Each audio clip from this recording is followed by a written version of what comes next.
বন্ধুরা, আশা করি তোমরা সবাই ভালো আছো। তোমার চ্যানেলে তোমাদের সবাইকে স্বাগতম। তো আজ আমরা যে বিষয় নিয়ে আলোচনা করবো সেটা হচ্ছে উচ্চ মাধ্যমিক সোসিওলজি সাজেশন, এবং সম্পূর্ণ সাজেশনটাই তুলে ধরবো। আজকের সাজেশনে কিন্তু আমরা অধ্যায়ভিত্তিক আলোচনা করবো না, কারণ এর আগে তোমরা জানো যে আমাদের হাই স্কুলের শিক্ষক মনোময় গাঙ্গুলি স্যার, তিনি কিন্তু আমাদের সম্পূর্ণ অধ্যায়ভিত্তিক প্রশ্ন আমাদের সামনে তুলে ধরেছিলেন। প্রত্যেকটা অধ্যায় থেকে 5টা-6টা করে প্রশ্ন তুলে ধরেছিলেন তোমাদের সুবিধার জন্য, যাতে তোমরা ভালো করে প্র্যাকটিস করতে পারো। ঠিক পরীক্ষার আগ মুহূর্তে দাঁড়িয়ে আমরা আজ কিন্তু ঠিক সেরকমভাবে তোমাদের সামনে তুলে ধরছি না। সব মিলিয়ে আমরা মাত্র কয়েকটি প্রশ্ন তোমাদের সামনে তুলে ধরছি, কিন্তু মনে রাখবে প্রত্যেকটা প্রশ্ন ইম্পর্ট্যান্ট এবং পরীক্ষাতে আসার মতো। তার কারণ তোমরা সবাই জানো যে তোমাদের 8 মার্কের প্রশ্ন 5টা লিখতে হয়, এবং তোমাদের এই 40 মার্কের প্রশ্নের উত্তর লিখতে হয়, এবং বাদবাকি তোমাদের যা রয়েছে সেটা হচ্ছে তোমাদের এমসিকিউ এবং এসএকিউ কোশ্চেন। স্বাভাবিকভাবে তোমাদের 16টা এসএকিউ টাইপের প্রশ্ন রয়েছে, এবং অন্যদিকে তোমাদের মোট এমসিকিউ এর প্রশ্ন রয়েছে তোমাদের 24টা। মোট তোমাদের 80 মার্ক আর প্রজেক্টে 20।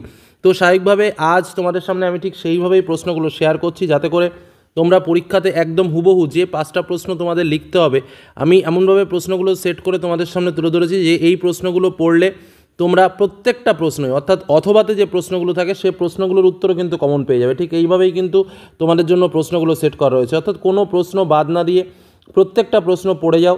কারণ পরীক্ষাতে কিন্তু কিছু কিছু ক্ষেত্রে তোমরা জানো যে অথবা থাকে, কিছু কিছু ক্ষেত্রে তোমাদের অথবা থাকে না।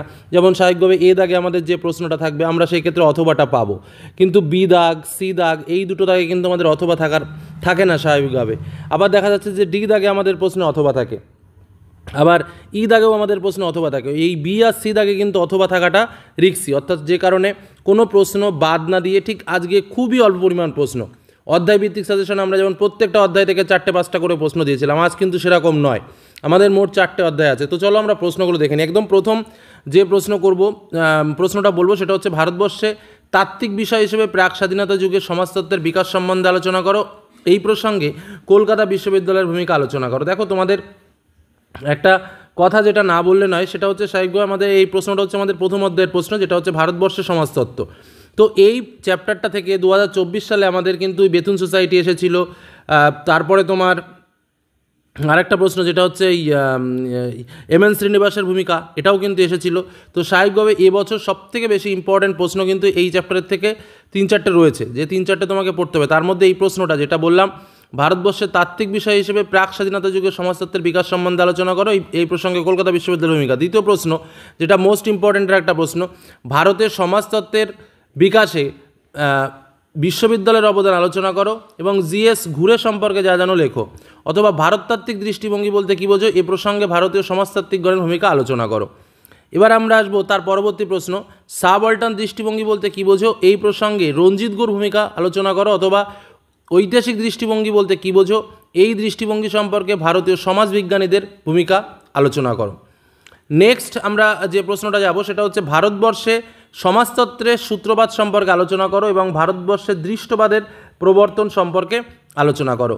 এই যে 4টে প্রশ্ন আমি তোমাদের বললাম পরপর করে একদম, যে 4টে প্রশ্ন আমি বললাম, এবং আরেকটা বলি, দ্বান্দ্বিক দৃষ্টিভঙ্গি বলতে কী বোঝো, এ বিষয়ে ভারতীয় সমাজতাত্ত্বিকগণের ভূমিকা আলোচনা করো। এই যে 5টা প্রশ্ন রয়েছে, প্রথম যে 5টা প্রশ্ন বললাম, এই 5টা প্রশ্নের ভেতরে 2টো প্রশ্ন পাবে একদম প্রথম দাগে, আমি বলে রাখলাম।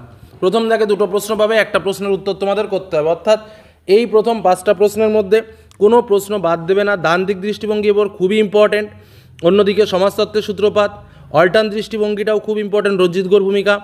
আচ্ছা, সমাজতত্ত্বের বিকাশে তোমার বিশ্ববিদ্যালয়ের অবদান, এটা তো বুঝতেই পারছো, আর কলকাতা বিশ্ববিদ্যালয়। এই 5টা প্রশ্ন পড়তেই হবে। অনেকে হয়তো বলবে যে 2টো প্রশ্ন পড়ো, একটা প্রশ্ন পড়ো, কমন পেয়ে যাবে, কিন্তু আমি তোমাদের বলি নিজের ভালো যদি চাও, কারণ এবার তোমাদের লাস্ট পরীক্ষা, এই পরীক্ষাতে কোনো রকম রেজাল্ট খারাপ হলে আর কিন্তু কিচ্ছু করার থাকবে না। যে কারণে বলছি, একটু কষ্ট হলেও এই 5টা প্রশ্ন পড়ে পরীক্ষার হলে যাও। যদি কারো পড়া না থাকে, পড়তে খুব বেশি কষ্ট হবে না, খুব ভালোভাবে তোমরা পড়তে পারবে।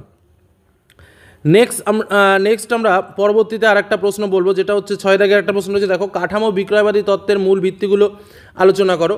এই প্রশ্নটা আমি দিয়ে দিয়েছি জাস্ট, আমাদের এটাও প্রথম অধ্যায়েরই প্রশ্ন, যেটা হচ্ছে ভারতবর্ষের সমাজতত্ত্ব, কিন্তু এই প্রশ্নটা অতটা কিন্তু ইম্পর্টেন্ট নয়। আমি লাস্ট ইম্পর্টেন্ট কোশ্চেনগুলো বলে দিচ্ছি, মানে এখানে মোট আমরা 14টা প্রশ্ন বলবো, তার ভেতরে ইম্পর্টেন্ট কোশ্চেন অবশ্যই বলবো।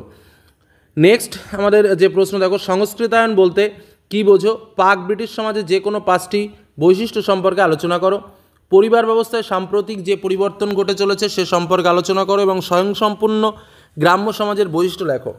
পরবর্তী প্রশ্ন, ধর্ম সম্পর্কে স্বামী বিবেকানন্দের দৃষ্টিভঙ্গি আলোচনা করো এবং বর্তমান ভারতের শ্রেণী কাঠামো সম্পর্কে আলোচনা করো। পরবর্তী প্রশ্ন, জাতি ব্যবস্থা সম্বন্ধে আম্বেদকরের দৃষ্টিভঙ্গি আলোচনা করো অথবা ভারতে বর্ণ পদ্ধতি সম্পর্কে ডক্টর আম্বেদকরের দৃষ্টিভঙ্গি আলোচনা করো।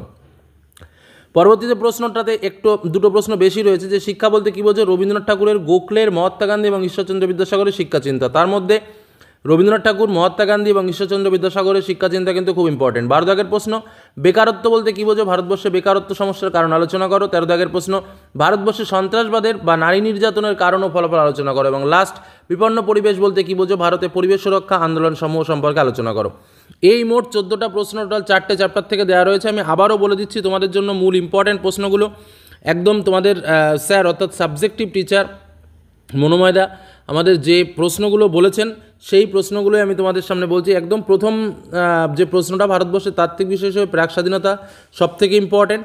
তারপরে যথারীতি দ্বিতীয় প্রশ্ন আমাদের পরপর সমাজতত্ত্বের বিকাশে বিশ্ববিদ্যালয়ের অবদান এবং জিএস ঘুরে সম্পর্কে যা যেন আলোচনা করো। তার সঙ্গে 3 দাগের যে প্রশ্নটা দেখো, সাবঅল্টার্ন দৃষ্টিভঙ্গি বলতে কী বোঝো? এই প্রসঙ্গে রঞ্জিত গিয়র দৃষ্টিভঙ্গি এবং ঐতিহাসিক দৃষ্টিভঙ্গি বলতে কী বোঝো? ভারতের সমাজবিজ্ঞানীদের ভূমিকা। তারপরে চলে যাব আমি 5 নম্বরের প্রশ্ন, যেটা হচ্ছে দ্বান্দ্বিক দৃষ্টিভঙ্গি বলতে কী বোঝো? এই বিষয়ে ভারতীয় সমাজতাত্ত্বিকগণের ভূমিকা। তারপরে আমি চলে যাব সরাসরি 8 নম্বরের প্রশ্ন, যেটা হচ্ছে পরিবার ব্যবস্থায় সাম্প্রতিক যে পরিবর্তন ঘটেছে সে সম্পর্কে আলোচনা করো। তারপরে চলে যাব 9 দাগের প্রশ্ন, ধর্ম সম্পর্কে স্বামী বিবেকানন্দের দৃষ্টিভঙ্গি এবং বর্তমান ভারতের শ্রেণী কাঠামো। তারপরে কোশ্চেন, জাতি ব্যবস্থা সম্পর্কে আম্বেদকরের দৃষ্টিভঙ্গি অথবা বর্ণ পদ্ধতি সম্পর্কে ডক্টর আম্বেদকরের দৃষ্টিভঙ্গি। তারপরে এই যে এখান থেকে একটা প্রশ্ন আসবে, কোনটা আসবে গ্যারান্টিতে বলা যাবে না, তবে রবীন্দ্রনাথ ঠাকুর, মহাত্মা গান্ধী মোস্ট ইম্পর্টেন্ট এবং ঈশ্বরচন্দ্র বিদ্যাসাগর। তবে গোখলেটাকেও একদম বাদ দেবে না, অন্তত একটু দেখে রাখবে। পরে কোশ্চেন, বেকারত্ব বলতে কী বোঝো? বেকারত্বের সমস্যার কারণ, ভারতবর্ষে সন্ত্রাসবাদের নারী নির্যাতন আর বিপন্ন পরিবেশ সুরক্ষা। এই 14টা প্রশ্ন যে কটা বললাম এর মধ্যে আর 2-1টা বাদও আমি দিয়ে দিয়েছি যথারীতি। মোট সব মিলে এই 12টা মতো প্রশ্ন রয়েছে। এই 12টা প্রশ্ন তোমাকে পরীক্ষার হলে পড়ে যেতে হবে, কারণ আমাদের পরীক্ষাতে 5টা কোশ্চেন স্বাভাবিকভাবে লিখতে হবে এবং আমাদের পরীক্ষাতে প্রায় সব মিলে একটা এক্সট্রা দিয়ে মোট 7টা বা 8টা প্রশ্ন থাকে। তো সেই 8টা প্রশ্নের জন্য আমি তোমাদের জন্য 12টা প্রশ্ন সিলেক্ট করে দিলাম। এই প্রশ্ন কটা ভালো করে পড়ো, পরীক্ষায় কমন নিয়ে চলে আসো, এটুকু বলবো। আর একটা কথা তোমাদের না বললে নয়, সেটা একটু অবশ্যই বলতে হবে, যে আমাদের স্বাভাবিকভাবে 8 মার্কের প্রশ্ন পরীক্ষাতে আসে, কিন্তু সবাই ইতিমধ্যে জানো যে আমাদের 8 মার্কের প্রশ্ন কিন্তু ডাইরেক্ট 8 মার্কের প্রশ্ন খুব কমই হয়, খুবই কম হয়। তো আমাদের কিন্তু এই প্রশ্নগুলো ব্রেকিং করে আসে, অর্থাৎ 3+5 বা 5+3 এইভাবে কিন্তু আমাদের প্রশ্নগুলো পরীক্ষাতে আসে। সবসময় মনে রাখবে 3 মার্কের প্রশ্ন এবং 5 মার্কের প্রশ্ন যাই আসুক না কেন সবসময় পয়েন্ট করে লিখবে। 3 মার্কের প্রশ্ন লেখার জন্য ন্যূনতম 5 থেকে 6টি পয়েন্টে উত্তর করার চেষ্টা করবে এবং 5 মার্কের পার্টটা লেখার জন্য ন্যূনতম 8 থেকে 10টি পয়েন্টে উত্তর লেখার চেষ্টা করবে। এবং ডাইরেক্ট যদি তোমার 8 মার্কের প্রশ্ন আসে সবসময় 10 থেকে 12টি পয়েন্টে উত্তর লেখার চেষ্টা করবে। সেক্ষেত্রে টিচারটা নম্বর বেশি দেয় এবং ভালো নম্বর পাওয়া যায়। এই হলো আমাদের টোটাল আলোচনা, এই হলো আমাদের টোটাল প্রশ্ন। এই প্রশ্নগুলো পড়ে পরীক্ষার হলে যাও, ভালো পরীক্ষা দিয়ে আসো, ভালো নম্বর নিয়ে আসো। এটুকু বলে আজকের আলোচনা শেষ করলাম। আর অধ্যায়ভিত্তিক সাজেশনটা যদি তোমরা দেখতে চাও তাহলে অবশ্যই চ্যানেল প্লে লিস্টে রয়েছে, সেখান থেকে দেখে নিতে পারো। তো আজকের মতো এখানেই শেষ করলাম। ভালো থেকো, সুস্থ থেকো, সাবধানে থেকো। ধন্যবাদ।